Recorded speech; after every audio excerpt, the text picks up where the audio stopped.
tonight. Oh, why hello there, dear viewer. Please, please, please do. Come in and warm yourself by the fire. It's quite brisk out there tonight. Welcome to tonight's episode of Fireside Chats. Tonight we shall be discussing the many mystical, magical, wonderful intricacies of phase diagrams, to which I'm sure you're all wondering, what? Together we shall delve into the mystery of this and find its root and core. Onward then, into the fray.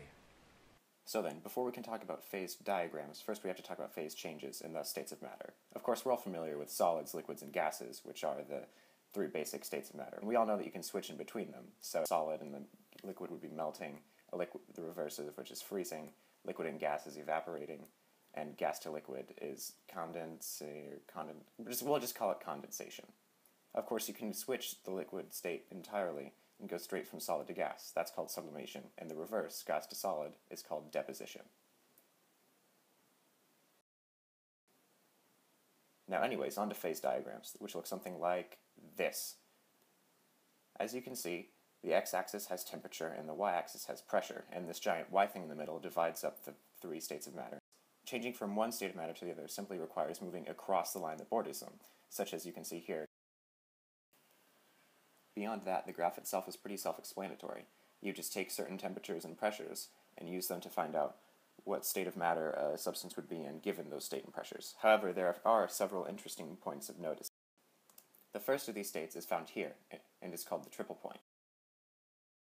By definition, the triple point is the point where all three phases of matter can exist in equilibrium, so you can have all these weird mixes of solids, liquids, and gases all at the same time, and all taking place quite harmoniously together.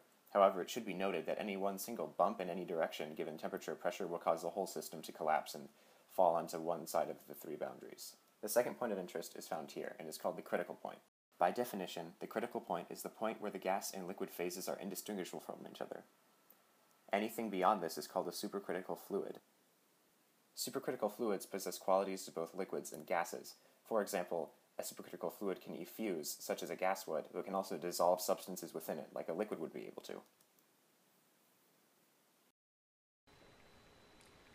Well, dear viewer, here we are again at the end of another exciting intellectual adventure here at the Fireside Chats. We thank you for watching and hope you learned something. Be sure to tune in next week for yet another non-existent video, as well as the week after that, and the week after that. And on closing remarks, remember, my dear friends, it's cold out there. Stay toasty.